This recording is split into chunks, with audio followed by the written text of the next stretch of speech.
So that rumbling you hear in the distance, that's not Godzilla. That's not thunder? That's not thunder. That's actually some of the massive equipment that we use to dismantle the plant. The San Onofre nuclear power plant once made roughly 9% of California's electricity. But today, it's being taken apart. The debris piles that we see are still further evidence of the recycling efforts that go in to make sure that all the different materials are segregated and they go out in their respective waste streams. It's a striking image because it's like the skeleton of a nuclear plant. It is. It absolutely is. It's the boneyard of a nuclear plant. The plant stopped operating in 2012 due to a small radiation leak in one of its steam generators. At the time, nuclear had acquired a dangerous reputation. The first step in a nuclear nightmare. The accident occurred here at the 3 Mile Island nuclear power plant. For the first time ever, the Soviet Union admits it has had a nuclear accident. Fears of a nuclear disaster grew today at the crippled Fukushima Daiichi nuclear power plant.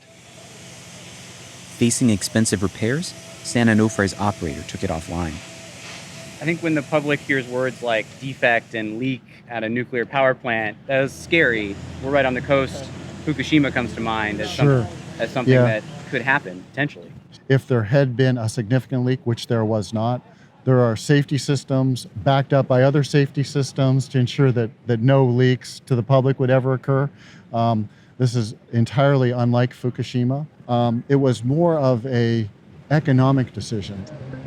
California has been trying to pivot away from nuclear power and towards options viewed as more sustainable, like solar, wind, and hydro.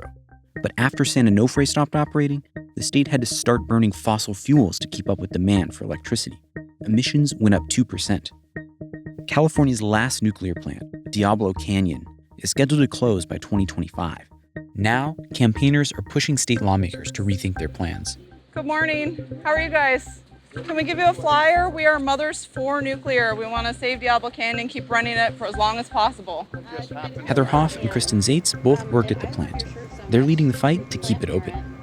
And do you get a lot of mothers for nuclear? Like your mom's in favor of nuclear? It's very surprising. I think lots of people are like, oh, you're for nuclear. Right, it takes a minute. But Mothers for Nuclear was like, that's our message. We're for nuclear. We're moms. We care about our children. We care about this planet. That's why we're doing this. So it just kind of said it all.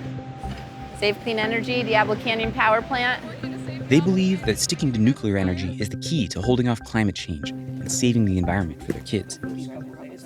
I started working at Diablo Canyon nuclear plant in my 20s. I was young. I didn't know much about energy. It took me a long time to figure out that my values aligned with nuclear.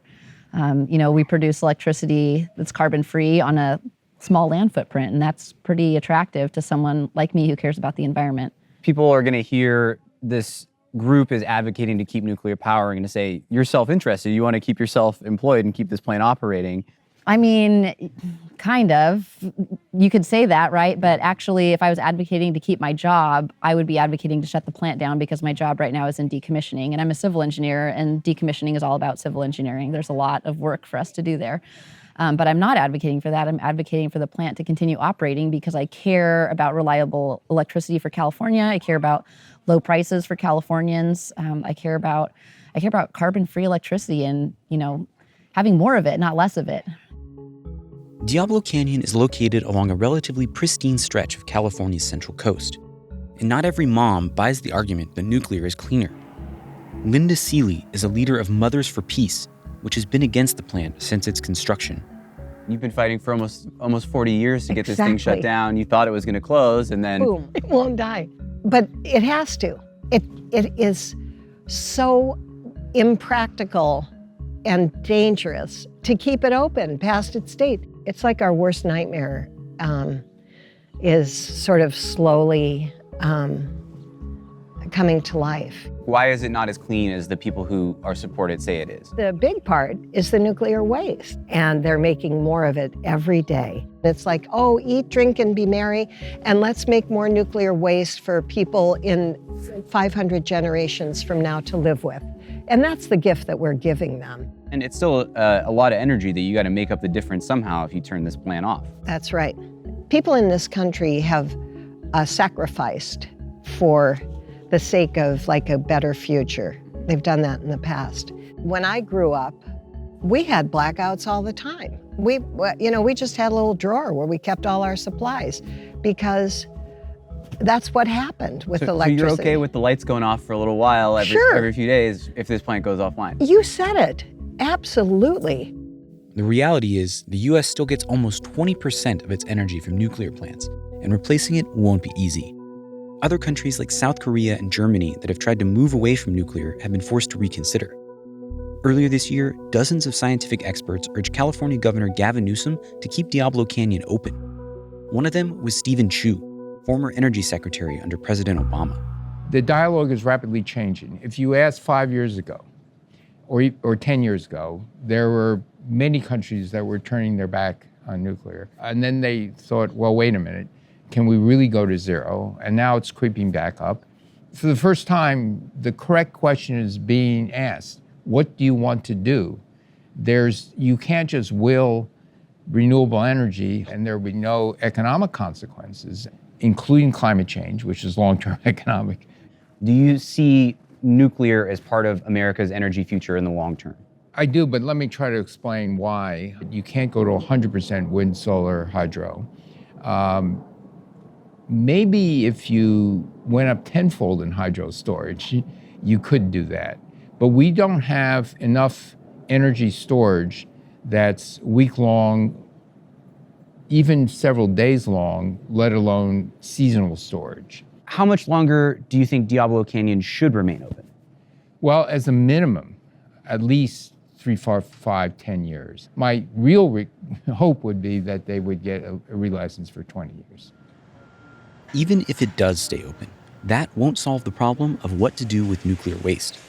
Because the government hasn't settled on a long-term storage solution, for now, nearly all plants have to store waste on site, including ones that have closed, like San Onofre. So all around us right now is old nuclear fuel, nuclear waste, if you will. Material that was once in the reactor, that once powered the reactor, and is now being stored indefinitely. That's correct. By weight, how much total nuclear fuel is being stored in this area? Around 3 million pounds. 3 million pounds seems like a whole lot. Yeah. So to be clear, all of the nuclear fuel here is safely stored. This facility is designed for tsunami, earthquake, extremely high earthquake, and any other natural and man-made disasters. This all strikes me as very permanent. We're seeing this literally torn apart before our eyes. And if the state of California decides, wait a minute, we actually maybe need that nuclear power and want it back, it's not like you can just flip a switch and turn this plant online. No, unfortunately, that time has long passed for San Onofre. It's all been gutted, so it'd be far easier to create a blank slate and start over again than it would be to try to come back from the dead.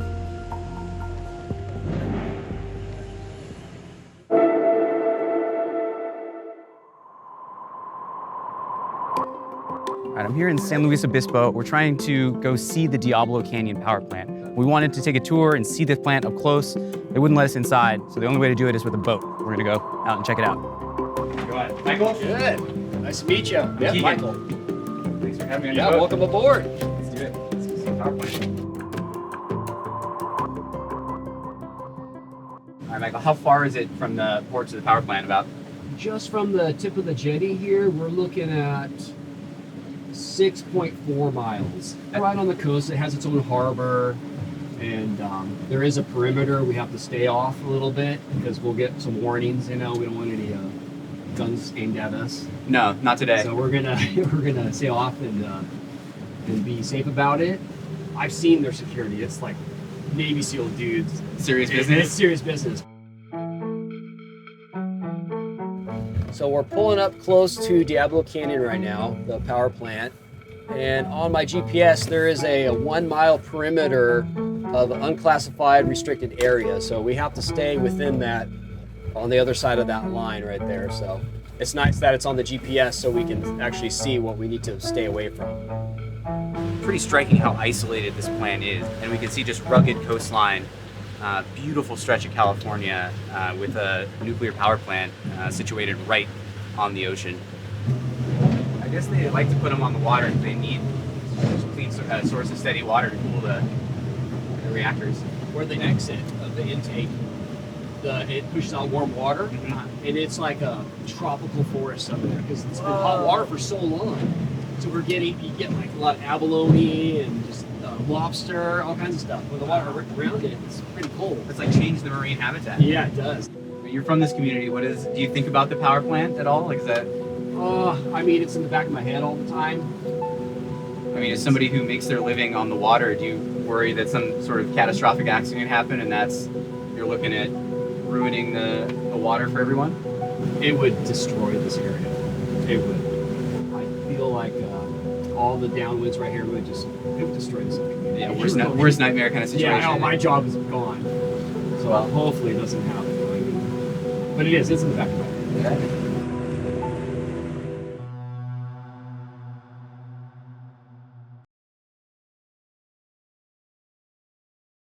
I'm Michael Learmonth, editor-in-chief of Vice News. Too often, traditional news outlets shy away from the real stories and experiences of those living through global conflicts.